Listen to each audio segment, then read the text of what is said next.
A few people coming in. Hi everyone. We'll just wait for everyone to fill into the room.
Okay, well, good afternoon, everybody. Thanks for coming along. For those of you who might not know, my name is Jamie McKenzie, and I'm the chair of the SA chapter of the ACRS. Before we begin, I'd like to acknowledge and pay our respects to the Kaurna people, the traditional custodians whose ancestral lands we gather on. We acknowledge the deep feelings of attachment and relationship of the Kaurna people to country, and we respect and value their past, present, and ongoing connection to the land and cultural beliefs. Because we're in a bit of a new venue today, I'll just point out the toilets. You would have passed them on the way in, but just out in the hallway there if you need them. We're also broadcasting this session to a number of online viewers, so thank you to those people for tuning in as well.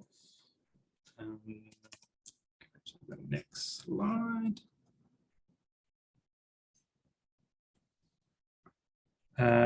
We'll have questions after each speaker. So for those online, there's a Q&A button that you can press and send in a question, which we'll then pass on to the presenter.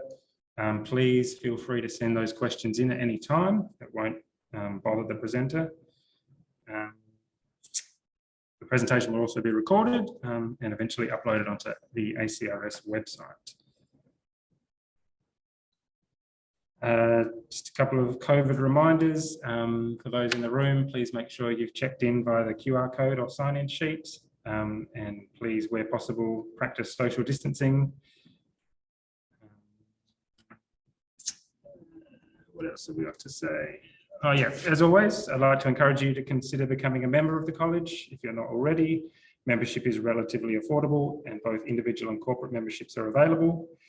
There are a few changes coming to enhance what is being offered with membership, and it's a great way to stay up to date with all the road safety news and opportunities. With that, I'd like to introduce our first speaker, Andrea Ash. Andrea is the Vice President of Marketing at Cohda Wireless, which has led the way in intelligent transport systems technology with proven applications for wirelessly connecting vehicles, infrastructure, and pedestrians in ways that will make roads and vehicles safer, smarter, and greener. Thanks, Andrea. Let me find your presentation. Thanks, Jamie. While you bring that up, what I've actually set up for today is really broken this down into 4 sections. One is a little bit of an introduction about Cohda Wireless. So thank you for those calling in, but I'll actually probably address those in the room. Has anyone heard of Cohda Wireless before? Yes. Oh, excellent. Okay. So a brief introduction to Cohda Wireless, and then an introduction to V2X, the benefits of V2X, and then just to talk a little bit more about some of the projects we are doing that you may find relevant globally. Okay. So here, Cohda Wireless was established in 2004, based here in Adelaide. So we are a global organisation. Our CTO, Paul Alexander, was one of the original co-founders of Cohda Wireless. We do focus on 3 markets when you think about connected vehicles, connected infrastructure, and that is smart vehicles. This is connected vehicles, and also the future of connected autonomous vehicles, where we work with the OEMs and also the tier 1 to supply the OEMs. From a smart cities perspective, so this is V2X. with hardware and software. We really present ourselves as a software company. That's really the expertise of our engineers, but we do supply hardware because this really is the enabler, as we're still at the early stages of V2X rollout in the marketplace. And then from a smart mines, it's when you think about smart vehicles and smart infrastructure, it actually all comes together on a smart mine, but it's more of a contained location.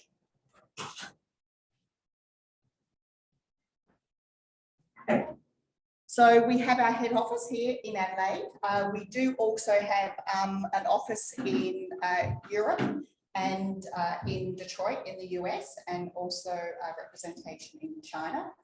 Important to note, these locations really are located close to the major car manufacturers as well, since there is a lot of direct conversation with them for connected vehicles and connected autonomous vehicles. Probably question to the room as well. Have people heard about what V2X stands for?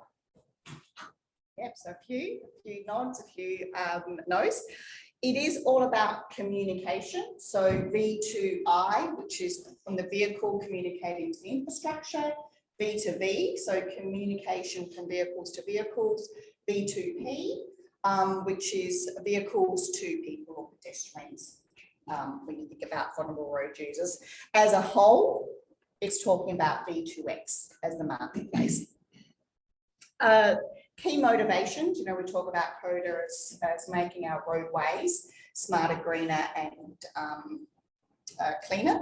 It is all about safety, mobility, and the environment. So there's a recurring theme. When you look at our industry that we play in, which is intelligent transport systems, you will see these three core pillars for everyone playing this space. Actually, some stats really driven out of the US is that we could reduce at a minimum 13% of traffic accidents if V2V, so just vehicles communicating to each other, which would result in over 400,000 fewer crashes in the year. So there is really some direct correlation to benefits for our lives and the enjoyment of using our roads with the implementation of V2X. One of the things of interest, which is a really hot topic and has been for the last couple of years, is the technology used. Historically, we were using a dedicated short-range communication, and of late, CV2X, so cellular V2X, is also being promoted through the big telcos. From a Cohda perspective, we support both of these technologies, but from a market perspective, which region is going to follow which technology is still a debate. In Europe, it looks like it's DSRC, but they're still kind of trialing CV2X. China's very dedicated to CV2X, and in the US, they've actually, the FCC is putting a ruling through to use CV2X, so there's kind of a bit of a shift there as well, which from our perspective is we're okay what technology is used, it's just they need to adopt a technology so it can roll forward. That's the big message there. So what does it mean from a safety perspective? And here I've got V2X connected intelligent transport systems. So it talks for itself. It's about vehicles talking to each other, and there are other sensors on the marketplace that people would know, like cameras, LiDARs on vehicles that share line of sight information. What's great about V2X, it also shares non-line of sight information. So if a vehicle is traveling behind, buildings, trees, that conclusion, the vehicles are still communicating to each other, saying, this is my direction I'm traveling, this is the speed I'm traveling. So you can actually send warnings to the other vehicles if they need to be paying attention to another car that could actually be out of control, let's say. The sharing of sensor data and intention data. So this is when you think about sharing of sensor data, the image behind is kind of a bit of an example where it's about collective perception messaging. So the future is where you've got intersections that have cameras or vehicles that have cameras. They will actually be able to see what you can't see, and they can then share that information to your car as well. So it is about sensor fusion for the future. The example there is, if you want to put it into a use case, this is actually a person that's walking out between the cars. I think we've all experienced it. And when you're traveling right close and you can't see that person, it can be really quite dangerous. You don't know what this person's doing. But if you've actually got upfront warning that someone's coming through, you're going to be obviously paying more attention to how you're driving.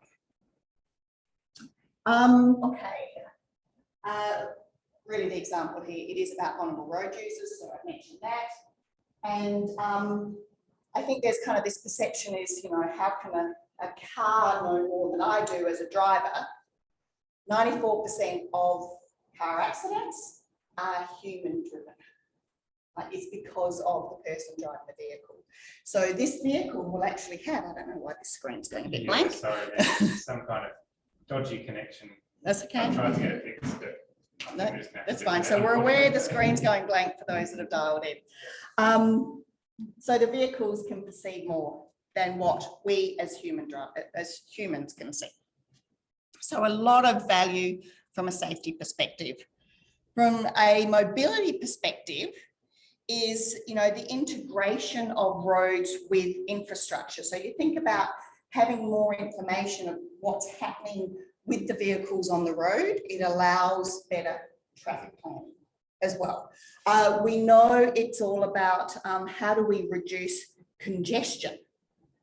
So the network effect is you've got, you know, a piece of information, but as soon as you actually can connect, it's all about connecting. Obviously, that network effect makes you a lot smarter on actually how you plan your travel. And I mean, the takeaway is actually about making our cities smart cities. And I know, you know, it's a buzzword, smart cities. There's a lot that makes a city smart. This is one of those elements to be prepared for the future. From an environment perspective, you keep traffic moving smoother, faster, more efficient. Obviously, it improves congestion. There is productivity benefits. So where you can reduce fuel consumption. From an electric vehicle perspective, you can extend the range. You're looking at reducing the emissions as cars are moving forward. And some of the other technology we're working on is platooning and collective cooperation between vehicles as well. So if I don't have a video here, if you're looking at our website, we've actually gone up to Taylor Mend and prepared where we've got a manual lead car, and with our software, these cars are actually following autonomously in a platoon. So they're really just following this lead car. With our software, we can also actually, one of the benefits we provide, a vehicle can lead the platoon. From the current platooning technology, that means that platoon stops overall. But here you can actually, cars can lead and join. They're all connected and a part of this platoon messaging as well.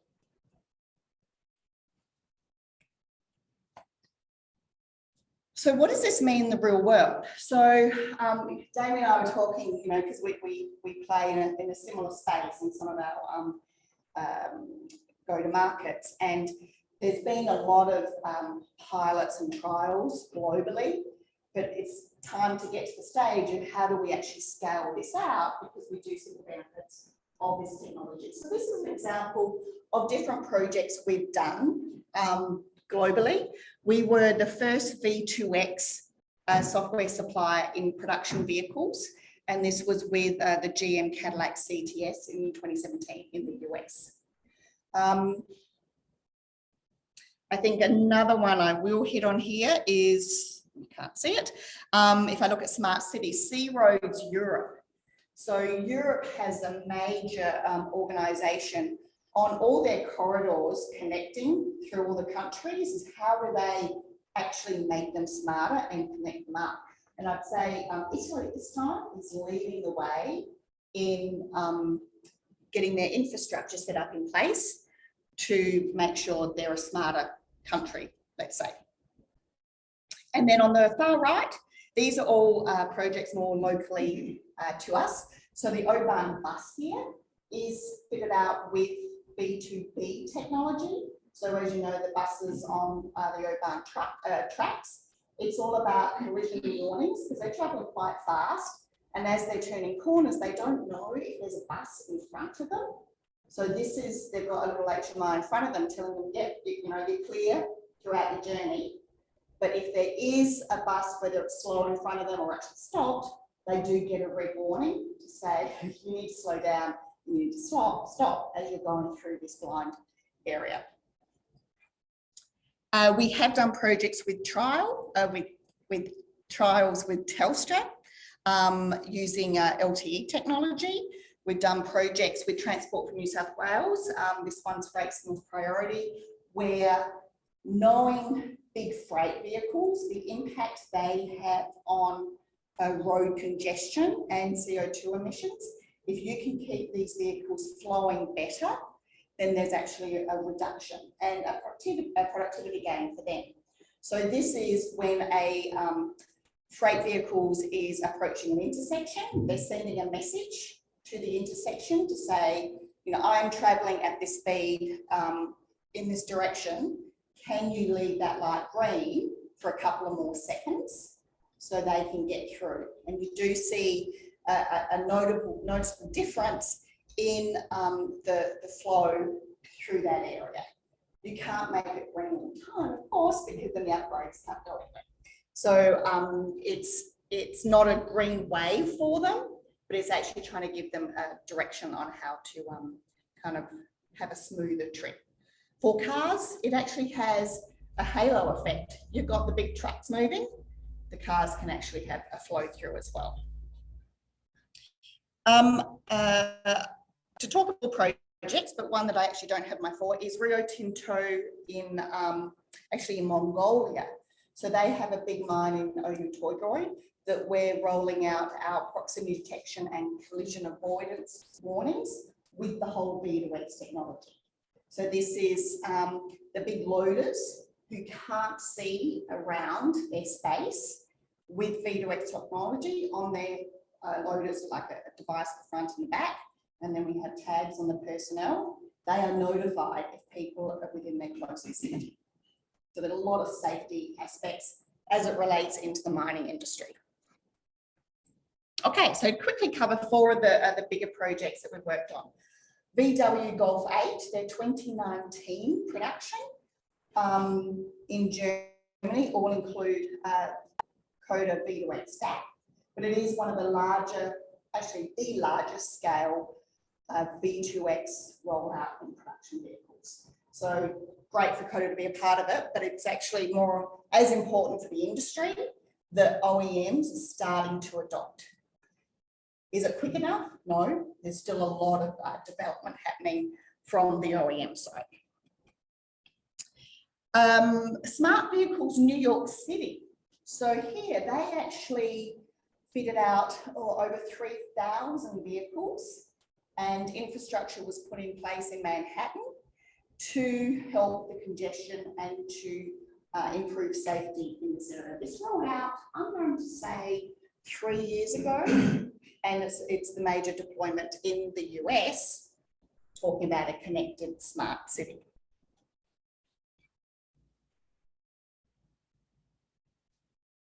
I talk about a green wave when I was mentioning freight signal priority for freight vehicles, but for emergency vehicles, it's possible to do a green wave. So you need your fire trucks or your ambulances to actually have a clear way into the hospital.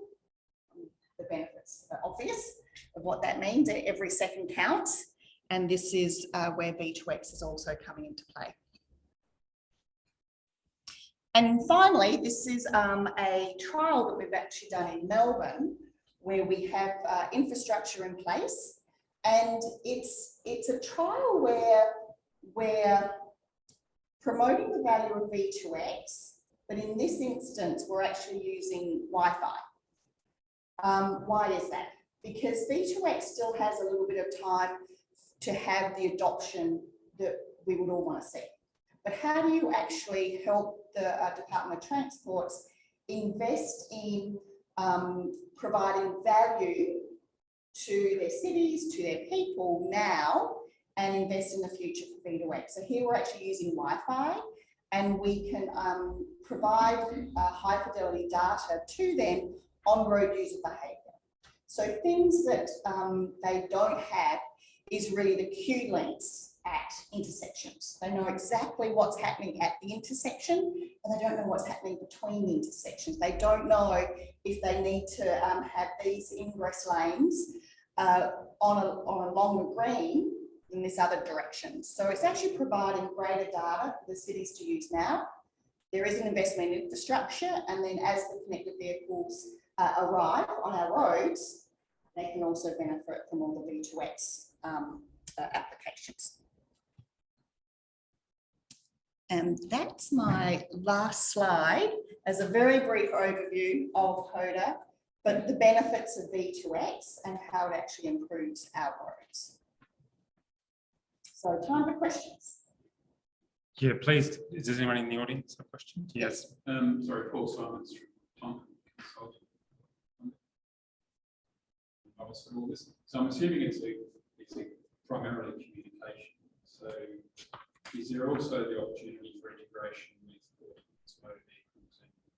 So taking your case of a essentially a warning of something, is it just that for warning, and or can it also integrate with the vehicle responding in some way? Yes, yeah. So we talk within ITS, there's the different levels of automation.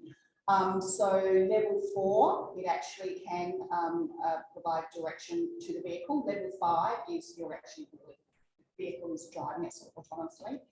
The example that I showed up at the bend, those 2 cars for platooning, they're actually 2 autonomous vehicles that we purchased with support from the South Australian Government with the Future Mobility Lab Fund to develop autonomous applications. So easy answer, yes, yes. So, and when I talk about connected vehicles and connected autonomous vehicles, I think sometimes we leap straight to autonomous vehicles because for them to be a standard vehicle on the road, it is still a few years out, but there's still a lot of benefits you can get now from connected vehicles with the messaging, but for autonomous vehicles, the messages are then used to provide direction to it. Just wondering, do you have any time frame in your mind, like, this vehicle-to-vehicle technology, like, or I'm just thinking from road safety perspective, that's my department. So it's like, so when we can actually see things in South Australia, particularly. Okay. I'm not going US or Europe, talking very much on South Australia. So. Yes, timeline, probably first an opinion, it's not soon enough.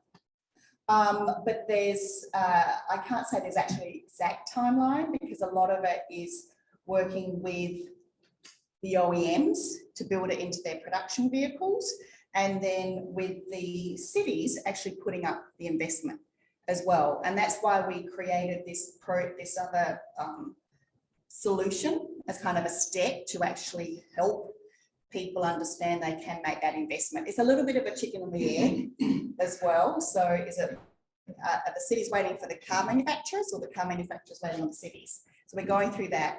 The other thing that has slowed it down is some of the regulations. So there were, I joined the industry 4 years ago. So 5 years ago, in the US, there was a notice of proposed rulemaking that all vehicles were to have the DSRC technology. The new administration did not sign that bill. So then it all just delayed. It all delayed. So, so there are global impacts that are affecting the rollout on our roads. Yeah. There are a number of trials because the Future Mobility Lab Fund, they have invested in some of the trials with our vehicles. I know with Matilda as well, so Sage has been involved in that. So the state is looking at how they can amplify, but we are reliant on the car manufacturers when you think about scale. You're working with federal government as well, like recently they are working on National Road Safety Strategy, 10 years sort of thing. So they had this vehicle thing as well, like it's one of the pillars, like safe system. So working with federal government as well to enact some sort of laws or legislation. Yes, yep. So we do have conversations with federal government and all the state governments. And a lot of it is informational because in a lot of the strategies, everyone's writing in, they want connected roadways, but it is very futuristic right now. So yes, so that's where our conversations are. What are the other barriers? My little brain goes, well, we can't get Windows and Apples to talk to each other. Are there barriers in terms of that level of communication? One manufacturer's got brand X communication, and the other one is running Cohda. Yeah, I think that, well, the first barrier is it has to be the same technology, whether it's DSRC or CV2X. Yeah. So once the region decides that, but the industry actually has what's called plug tests or plug tests, depending on what region you're in, where all the suppliers meet and work on all the devices talking with each other. So they have to be able to, well, it doesn't work. It doesn't work, yeah. So it is a common platform. There are common standards that everyone has to follow. So, yes. In terms of future, all the cars are autonomous, they're all linked together, they're all communicating. Pedestrian can be beacons or something on their phone so that cars are a bit later. Is that right? So, well, right now, there's, we're kind of using Wi-Fi. There's a bit of a message on how we know where the people are, following all private rules, of course. But in the future, it can also come down to, I'll say, collective perception messaging. So the sensor fusion, if the car can see somebody with a radar, LiDAR, camera, that information will also come into the V2X sensor as well. In the media, like the US, I've been talking about all pedestrians the guaranteed visibility for a vehicle. They'll have to have beacons so that if they can't do that. My question is, in the future, we're talking about how we don't give much space to pedestrians at the moment. It's very car driven. In the future, every car can see every pedestrian. Pedestrians just walk out whenever they want, and cause chaos. How do you see Yeah, that's, I mean, these are all things the whole industry actually has to manage, because I think it's a big education as well, because you don't, as a population, if you go, well, that car's driven autonomously, I'm going to walk out, and I was going to stop. That's just, so, yeah, I think there's a big education that needs to happen. We've got one online, and then I think we might move on just in the interest of time. So question from online is, how far advanced is the development of V2V for motorcycles? Would seem to be a good tech to prevent one of the major crash types for this group of road users. Yeah, I would say we are actually talking to a couple of the motorcycle manufacturers as well. So they're, I'd say not as advanced as automotive, but they're very much in this space in development for sure. Yeah, and there is a motorcycle consortium as well, where all the manufacturers, or a good portion of manufacturers are a part of. Yeah. Okay. Well, please join me in thanking Andrea. So I do want to apologise about the tech issues. I think it's happening online as well. So we're getting a bit of cutout, but okay, all right, that's good. Okay, well, we'll soldier on.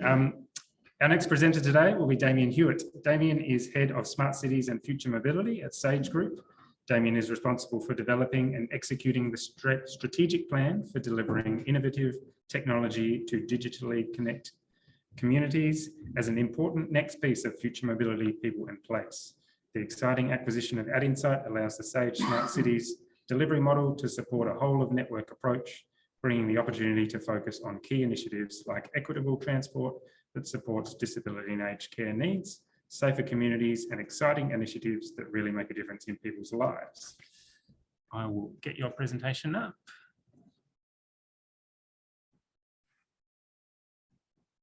Thanks, Jared. So there was a lot to go through from all my students, but so my role has recently changed at Sage. So I'm now the head of Smart Cities and Future Mobility, which is a really clear indication of how things are happening in industry, particularly on the technology space.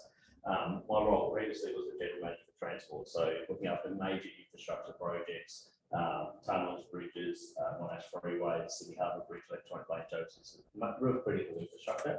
But what we see in the space and the opportunities in the smart city space, do I use the clicker? Is that pretty useful? Yeah, cool. And what we see in the smart city space is that technology now is at the stage where it's totally changing from trials and pilots to now going to scalable solutions, and I'll talk to you a bit about that first. Very similar to what Andrea did. I'm going to talk a little bit about Sage, so I'll quickly go through what we do, how we do it, what we're working around Australia, and then I'll go into some case studies of what we're currently doing and how we see the market as far as the future of connectivity. So Sage is born and bred out of South Australia. So head office is now at Tonsley. We have over the slide there, actually we're about 580 people now. We're on a really strong trajectory of growth. By 2025, we'll be 880 employees. So really, the employment in the technology space is really very strong. We have offices in every state of Australia. We don't just work in the transport space, we also work in defence, mining, food and beverage, the water sector. So we're very well connected into all forms of industry.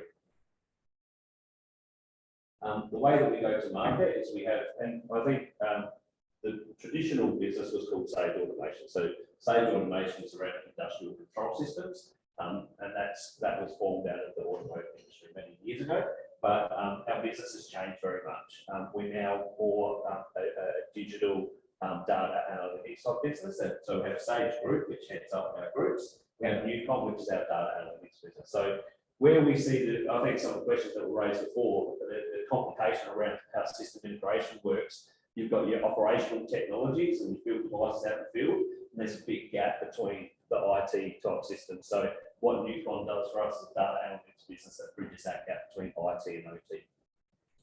We have embedded expertise, which is around embedded expertise in other people's business. So these types of resources are quite scarce in the market. So we have an expertise business that sometimes people into other people's businesses. And we also have Skills Lab. So Skills Lab, we're a registered training organisation. So we do digitalisation training for trying to bridge that gap between like apprentice type labour force up to engineering type standard work.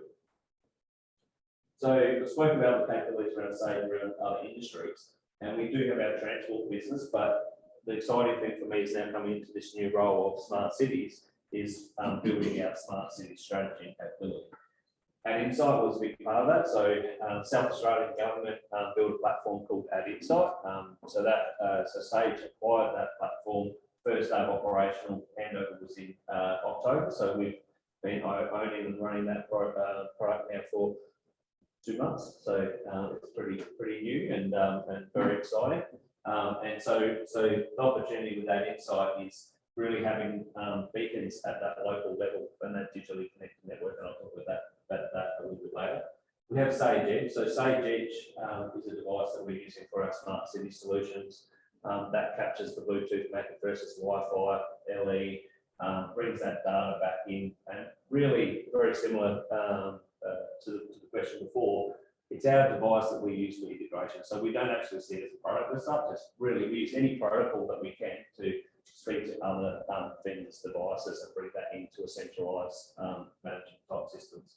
We have our Journi platform. We think that the future of public transport is really important.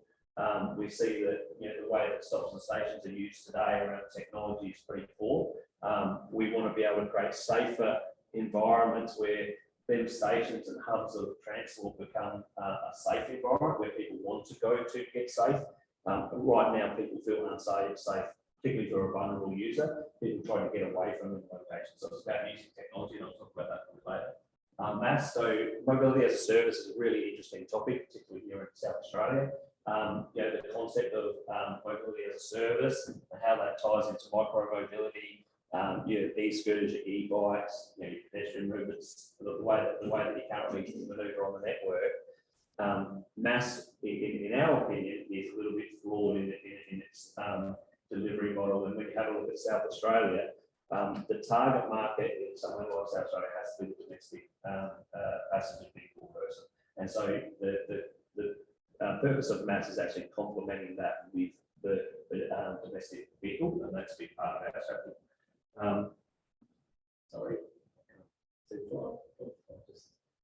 We've been doing a lot of stuff around databases and cancels, bringing them that data back in.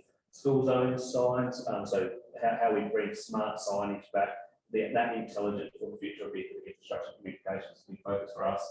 Visitor analytics, how people are moving, parks, gardens, people, place, safety, the whole lot, and then smart city street cameras. I think one thing that is flawed is how many sensors we put out into these road networks and how we put our infrastructure in place. What we don't want to be doing is be clogging up our streetscapes with ugly sensors and devices. So how do we build it into beautiful furniture? One thing we do know is that the cost of infrastructure is quite expensive, but we do know infrastructure is required. So I'll talk about how that looks moving forward. So Addinsight is a platform that we've been using to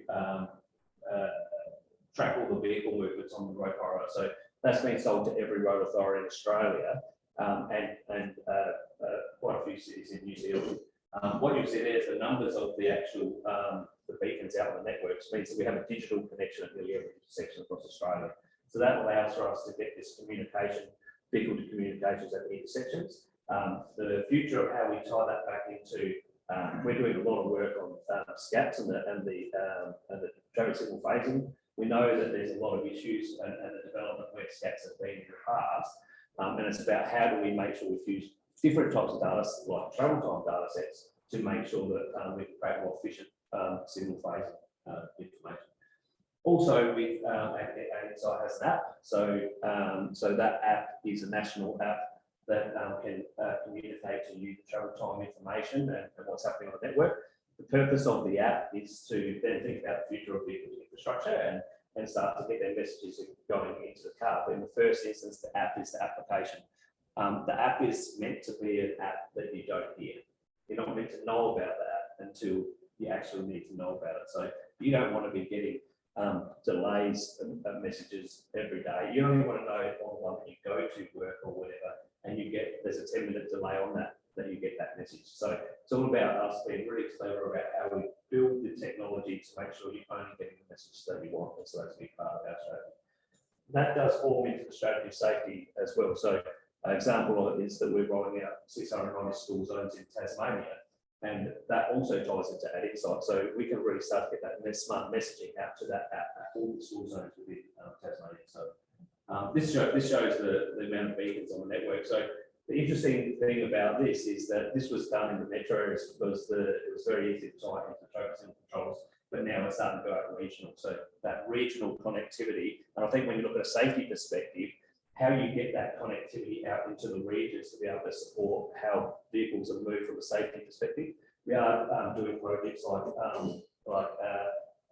measuring people how long they're driving on the road network, and then being able to flag variable message signs that they've been on the road for too long. So fatigue type management. The safety device, I've touched on that before, but essentially this is what's allowing for us to build that connectivity that we need to do to plug into various devices and that on the network. When you start to think about technology and the way it goes out into the road networks, a big part of that and scalable opportunity is how you manage that device. So the security, the way that you can do mass version uploads to that, the way that you can actually see the performance of the device on the network, One thing from a safety performance is that if you've got to go out from a traffic management perspective on the road network and keep getting access to these devices, it's a big issue. So making sure that there's a management system in the background that's managing that across the entire network is really important. Some projects that we've been working on with CASA here as well around not the original RJAWS type project, but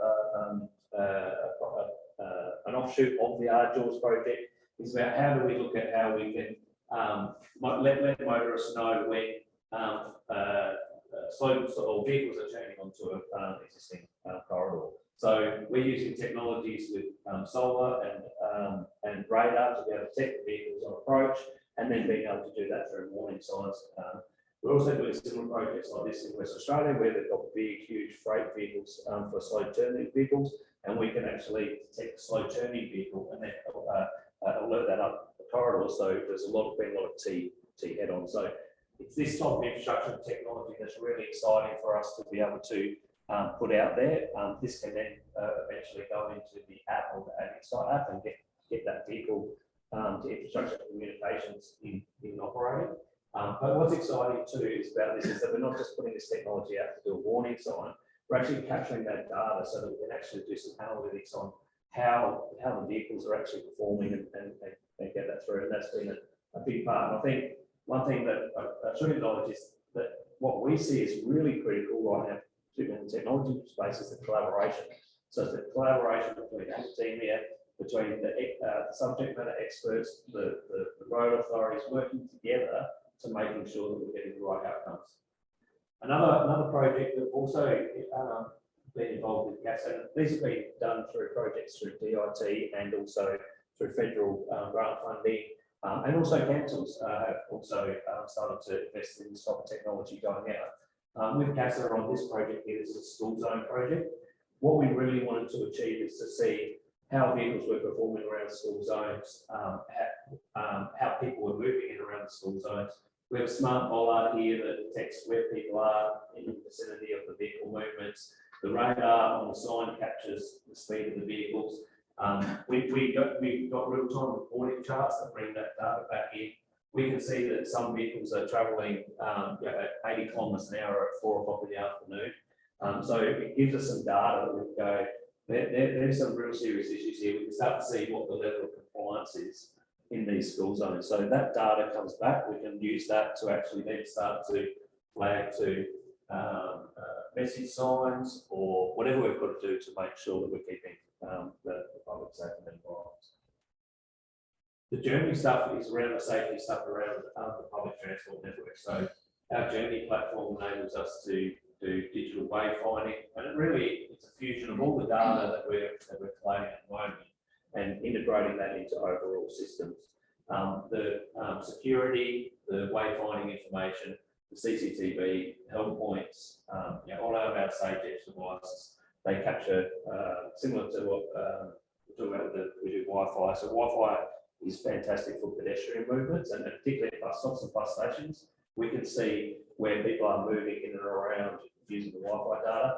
For the vehicle movements on the road network, it's classic Bluetooth and LAP, and that gives us the data for us to be able to determine between different modes. We also do a lot of LE detection as well, so we're in a very good situation to now start to be able to determine between pedestrian and cyclist type movements as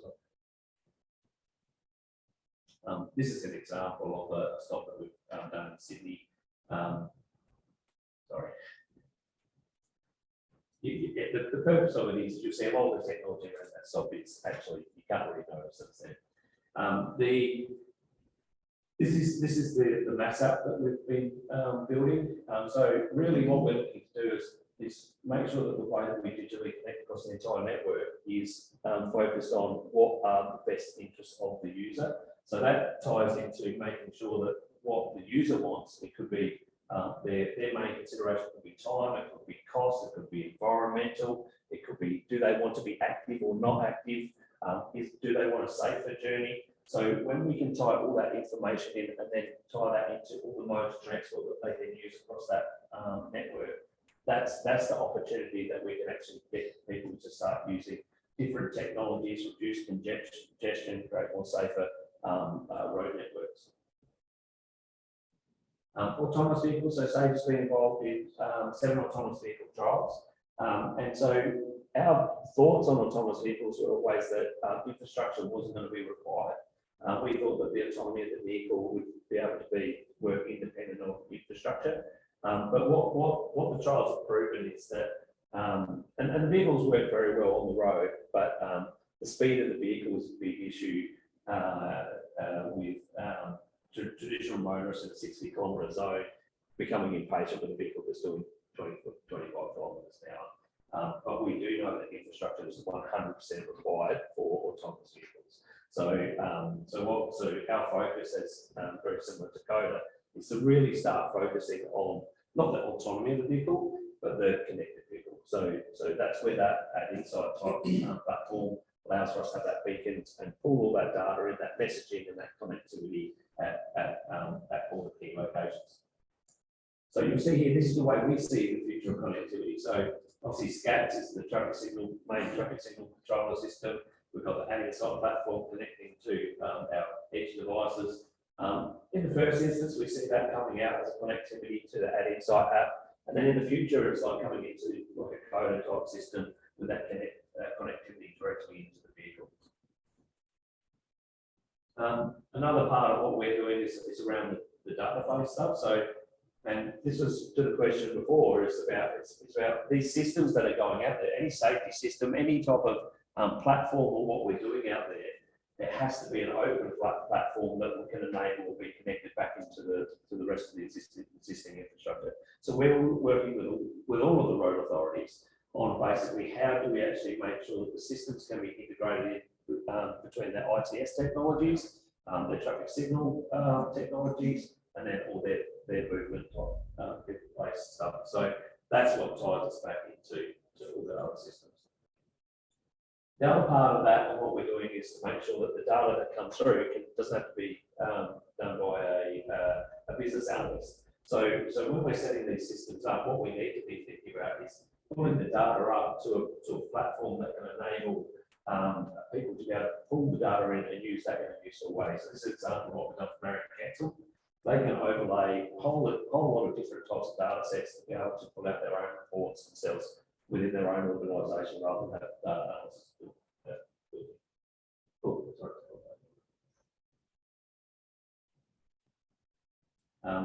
So another example, particularly when it comes to safety, is about how can we be more smarter around active street lighting. So this is Kimberley Road.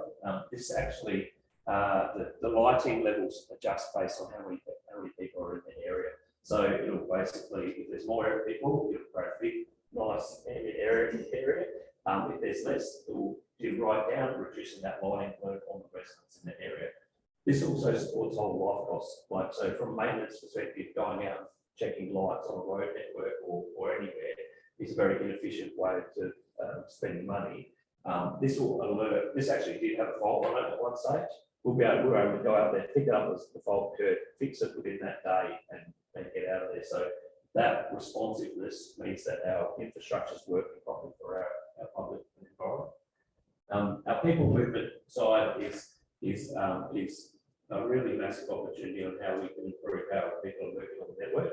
And we're doing this in parks and gardens, bus stop stations, and we start to look at dynamic scheduling on the road networks. We can see stuff like where park and rides are located, how people are moving, are they moving across other locations, and is it the right location to build a park and ride, or how do we move that out into other areas on the networks? So these are some case studies of Melbourne Botanical Gardens where we show exactly where people are moving out of the network, and also how we're actually fusing lots of different data sets like vision. So our process is to not necessarily put infrastructure in, but use existing infrastructure. So we've got CCTV there, tie the analytics back in that, tie the Bluetooth data, all the other data sets that we've got, and then bring that back in. But I think the most important thing in our industry where we're at right now is the future of our kids and the engineering, the lack of engineering resources in this space. We've got a program where we're specifically trying to bridge that gap between academia and industry to make sure that we're educating the engineering resources of the future. So that's that's why I think I went a bit longer than I was expected. Sorry. All right, any questions from the audience? That was a lot of information. Yeah, sorry. Thank you. You overwhelmed them. Video analytics stuff. Tasmania. Yeah. Tasmania, the only place so far that. Oh, no, we are doing video analytics, like probably nearly in every state. We're doing big projects up in Queensland. The analytics that are coming through is a very positive way for us to be able to change how infrastructure is used on the road network. So existing loops, all that sort of stuff. We see that the results we're starting to get will be able to create a big component of some of those. Obviously, privacy is a big issue with that. Yeah. And the existing cameras or you want cameras? There's a mixture. So where we can use existing infrastructure, we do, but we have been rolling out specialised cameras. You know, wide lens profiles that we can actually capture more of the areas.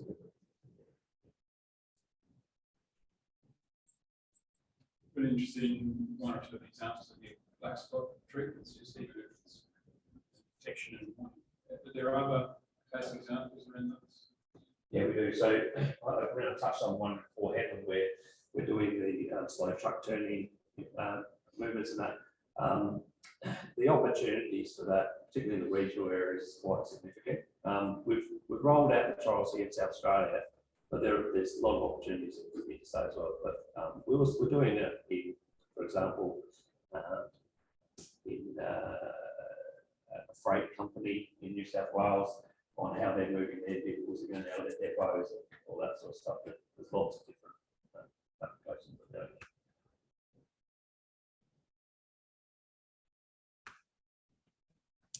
Is there a way to keep on top of all these things that you're doing? No. It's almost overwhelming. I think technology is moving so quickly, and that's part of the problem, particularly with scale. That's why I deliberately touched on the management of devices out on the networks. I think we need to be thinking about how do we keep up with version control and device management and all that sort of stuff, because the minute you put it in, there's a fair chance it's going to be outdated. I just have one more question. Sorry. Regarding smart cities is really big in terms of the government 2 or 3 years ago. Yeah. They threw out all that funding, that playground monitoring, the sea monitoring, and water monitoring. Yeah. Well, I mean, from a government perspective, or from a private perspective, it's great for you guys because you push it. But what's happened to all that technology and how long does it last? Because I know the solar panels that you guys put up, they've got a life. You've got 690 school zones. Yeah. How long smart, self-sustaining smart system lasts? Well, I guess it depends on the system that's working with it, but I think like even the technologies and the experience that we've had. So in the last 2, 3, 4 years, it was very much trial technologies and where we're at now with the devices that we can build, like the components that we build very, very cheaply, 3D print housings around them. And so we can get them out. They're now sustainable. Like we have school zones out there that we're sending out engineers every 6 months or whatever to place batteries and that kind of stuff. We're now at the experience that we can put out solutions that last, a long period of time. So the part of this too is around a lot of the software now. There's shovel-ready projects that are available, so the cost of this comes down. You have a lot of Addinsight devices going out the network, rolling them out across the whole of Australia would seem like a very expensive and activity. But when you compare that to loop infrastructure and all the other existing infrastructure, this cost point comes down to next to nothing. The business case of trying to get some Addinsight data together, the economic benefit of that sees travel times improved by 9%, which can be around $3.6 billion across the road network. So massive opportunities of economic benefit when it becomes scalable. Okay, well, thank you. Thank you, Damian. Please. Yeah, that was really fantastic. Both South Australian companies, I've been following both companies for a while, and I have to say I'm proud South Australian, watching you guys go from strength to strength. So thank you for that. If you do want to get in contact with Andrea or Damian, their email addresses are there. So please get in touch if you have any further questions. That is it for the session today. So to all the online people, thanks for joining in. I'm going to shut you off now, but hopefully see you again next time. See ya.